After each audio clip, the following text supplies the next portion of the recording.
My name is Friedrich Neu, and I'm a PhD student at University of Freiburg.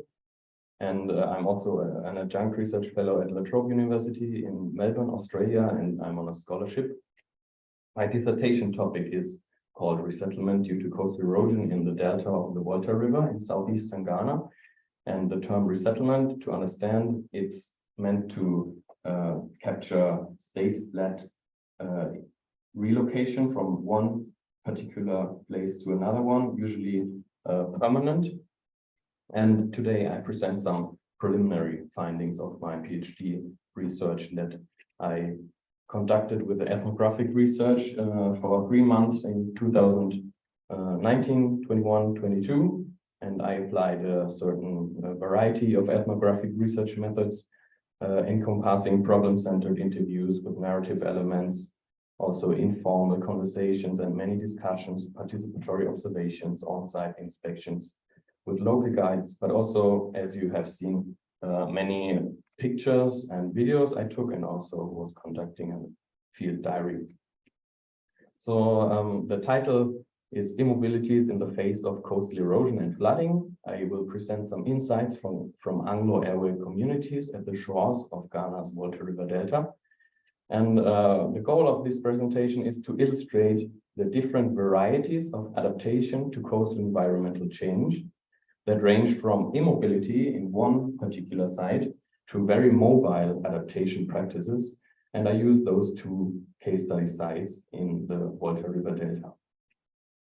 So just briefly, analytically, I'm anchored in political ecology, which is a certain school of thought that critically examines human nature relations in socio-ecological change. It analyzes often resource conflicts on a local level that are embedded in complex multi-scale interrelations. It focuses on actors and power relations.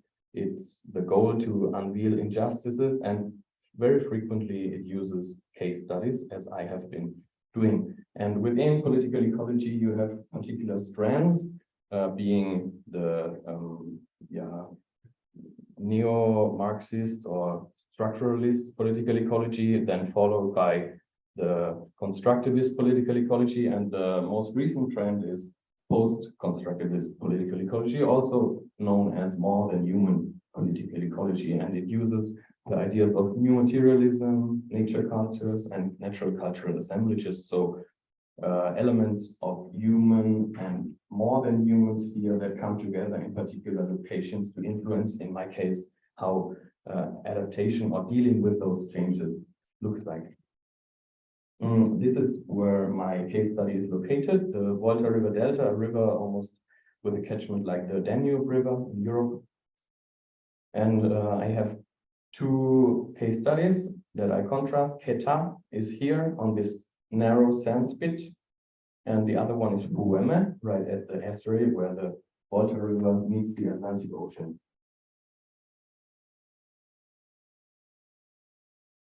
And I think it's very important also when you are looking at mobilities to understand why people are moving and why they may not be moving. And I want to illustrate this with this short graph, which has embedded many different scales. So when we look at climate change, for example, we have sea level rise, storms, and on a rather regional level, we have coastal infrastructure that changes the flow of sand along the shorelines. We have, in the case of the Volta River, the Akosombo Dam, which is trapping 99% of the sediments that usually were flowing in the delta. We have river sand extraction to construction sites in Accra and Tema.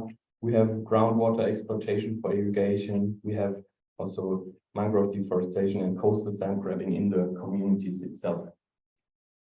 So all this comes together, leads to coastal erosion, but also flooding and land loss in the end, and people get displaced sooner or later.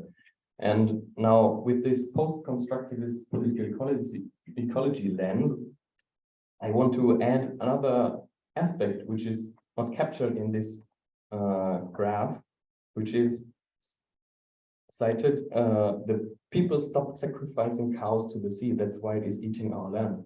So there's much more that is apart from this human nature divide that local people were telling to me in the interviews, that is influencing their view on why coastal erosion and flooding has been happening.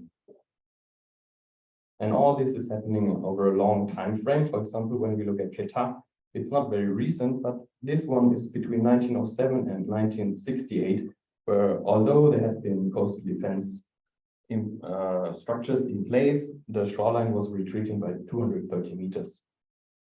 So looking at Quetta first.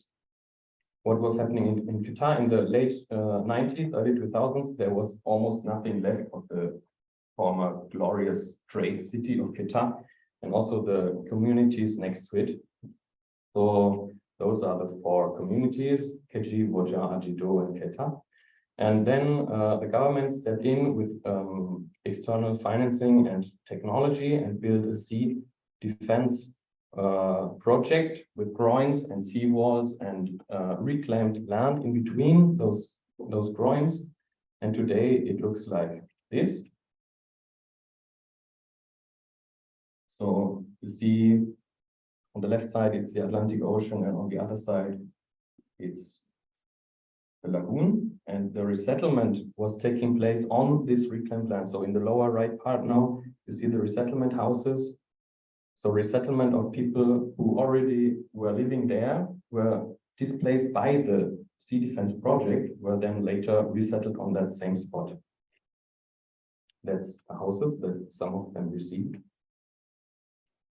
And then, contrasting this with Ueme, right at the estuary, there, the people were also for a long time calling for sea defense walls, and the government didn't step in. They were then later arguing for resettlement, but the people were very reluctant to be resettled because they wanted to stay at the coast, because they are fishermen mostly. And now they are getting more and more open to the idea of resettlement because actually they don't have any other choice. So people were autonomously adapting to those coastal environmental changes, and I want to mention 3 examples. So one is temporal refuge. So they were moving out after the flooding was occurring here, and they perched with friends and relatives, for example, but also they were gradually retreating. So when their houses were destroyed, they were building up new houses further inland. And also when you look at this image with greenhouse, they raise the floor so that if there's flooding occurring, they won't be directly affected. And also, this is very interesting, this inter and intranational outmigration, which is seasonal, temporal, or also sometimes permanent. And there are different migration types based on the particular skills that certain groups within those communities have. And historically, because the Anlo-Ewe have this beach span, or they call it their dragnet fishing technique, they have a certain technological advantage, and they were very flexible in that way to move to other parts of Western Africa, like the Fanti that was presenting earlier today. So this was regarding the fishermen, but also historically, because there are not so many resources, people were quite well educated, and this opened for them opportunities to also move to other parts of Ghana or West Africa or even the world. And also they were quite well skilled craftspeople. So although people are not living there anymore, they still continue with their ties to their hometowns through remittances, but also festivities like Easter. Then all people from Ghana who come from the Anlo-Ewe state, they come into the hometowns, and there's a lot of gathering. And also burial grounds, for example, people told me that when someone is dying from those communities in the US, usually the body has to be buried on that ground again. So when they can't afford that this body is shipped to Ghana, then they send some remains, for example, fingernails, and bury them on those grounds so that the body is in a way linked to where it comes from.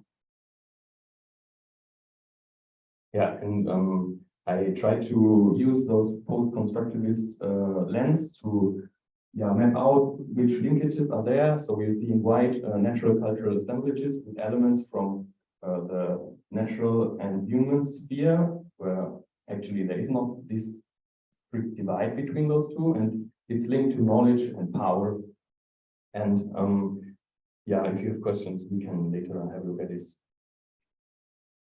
Yeah, and as conclusion, there are those environmental changes in the form of coastal erosion and flooding, and as well the adaptation to it, and it's both shaped by natural cultural assemblages that are different in Keta than in Ueme, and they are embedded in power relations and have different linkages to knowledge and cut across scale and time.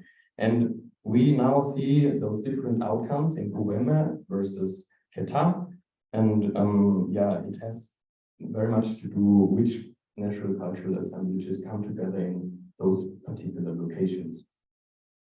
Thank you very much.